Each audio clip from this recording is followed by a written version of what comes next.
நம்ம இன்றைக்கி பார்க்க போகிறது வந்து 2025 ப்ரெக்னன்சி கிட். இப்போ இந்த வருஷத்தில் இந்த கிட்டில் என்னென்ன இருக்குன்னு நம்ம பார்ப்போம். இருடா அதே தங்கம் இருடா. பாருங்கள், ஓப்பன் பண்ணியாச்சு. நல்லா ஓப்பன் பண்ணுங்கடா குட்டி குஞ்சானே. நல்லா ஓப்பன் பண்ணுங்க. நீங்கள் தான் ஓப்பன் பண்ணணும்.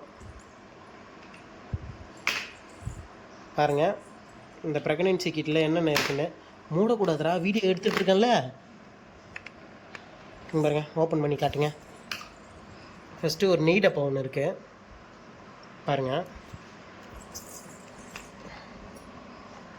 ஒரு துண்டு, ஒயிட் துண்டு ஒன்று இருக்குது.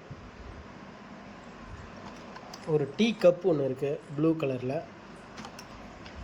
அப்புறம் வந்து இது வந்து சத்து டானிக்கு. இது 3 பாட்டில் இருக்கு. 1 2 3 இருக்குது. அப்புறம் பார்த்தீங்கன்னா இந்த வருஷம் வந்து இந்த டப்பா வந்து நல்லா பெருசாக அகலமாக கொடுத்துருக்காங்க. நல்லா ஃபஸ்ட்லாம் சின்னதாக இருக்கும், இப்போ ரொம்ப பெருசாக இருக்குது. 1/2 கேஜின்னு சொல்லியிருக்காங்க. நீங்கள் அது பெருசாக தூக்கிடுவீங்க வெயிட்டா. இவர் தான் என்னோடய ஃபஸ்ட்டு குட்டி குஞ்சன். ஏம்மா அவ்வளோ இருக்குது. 1/2 கிலோவாக அசால்ட்டாக தூக்கிட்டீங்களா. அடுத்து வந்து ஒரு 1/2 கிலோ பேரிச்சம்பழம் இருக்குது. இவர் பிறக்க சொல்ல இருந்த கிட்டில் வந்து ஒரு நெய் டப்பா இல்லை. ஒரு கிட்டில் நெய் டப்பா இல்லை, ஒன்றுத்தில் வந்து ஒரு பேரிச்சம்பழம் டப்பா தான் இருந்தது பாருங்க. இது வந்து ஹார்லிக்ஸ் பவுட்ரு மாதிரி, சத்து பவுட்ரு, ப்ரோட்டீன் பவுட்ரு. அப்புறம் கடைசியாக பார்த்தீங்கன்னா ஒரு பூச்சி மாத்திரை டேப்லெட். இது பாருங்க. ஏன்பா இல்லை, வேறு எதுவும் இல்லை. இப்போ நம்ம வந்து இது ப்ராப்பராக அடிக்கலாம். இதுதான் கிட்டோட இதுவே.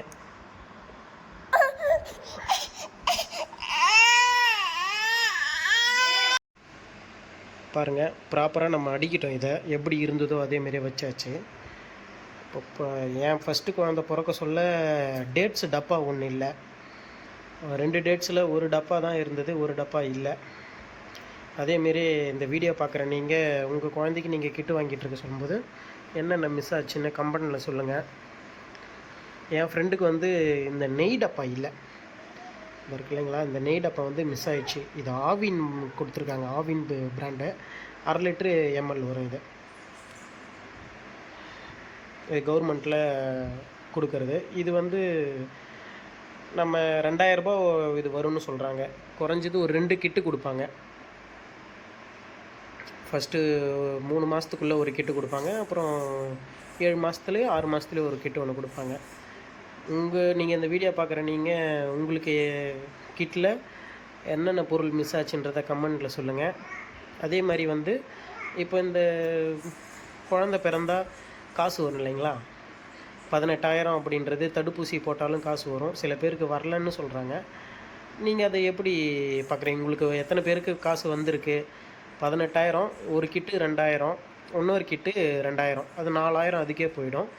மீதி வந்து 14,000 உங்கள் அக்கௌண்ட்டுக்கு கொஞ்சம் கொஞ்சமாக தான் வரும். குழந்த பிறந்ததுன்னா இந்த ஹாஸ்பிட்டல் மூலியமாக இருந்து ஒரு 4,000 வரும். 6,000 அதுக்கு போயிடுச்சுன்னா கூட 6,000, 8,000 அதுக்கே போயிடும். மீதி 10,000 வந்து உங்களுக்கு கொஞ்சம் கொஞ்சமாக தவணை முறையில் 2,000 அக்கௌண்ட்டில் விழும். எங்களுக்கு அதிகமாக வரல. எங்களுக்கு ஒரு 4,000 ஒன்று குழந்த பிறந்ததுக்கும் 2,000 ஒன்று மட்டும்தான் வந்தது. அது 90 நாளுக்குள்ளே ஹாஸ்பிட்டலில் நர்ஸுக்கிட்ட பதியணும்னு சொல்லுவாங்க. அது பதிஞ்சதுனால அது எங்களுக்கு 6,000 ஒன்று, 2,000 ஒன்று, 4,000 ஒன்று மட்டும்தான் வந்தது. மொத்தமாக 6,000 தான் வந்தது.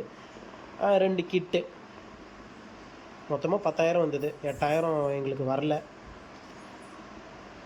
இந்த வீடியோ பார்க்குற நீங்கள் உங்களுக்கு எத்தனை கிட்டு கொடுத்தாங்க, அதில் என்னென்ன மிஸ் ஆச்சுன்னு கமெண்ட்டில் சொல்லுங்கள். அப்புறம் உங்களுக்கு எவ்வளோ அமௌண்ட்டு ஏறிச்சுன்றதையும் கமெண்ட்டில் சொல்லுங்கள், நானும் தெரிஞ்சுக்கிறேன். உங்கள் வீடியோ பிடிச்சிருந்தா ஷேர் பண்ணுங்கள், கமெண்ட் பண்ணுங்கள், நம்ம பேஜை ஃபாலோ பண்ணுங்கள், லைக் பண்ணிக்கோங்க.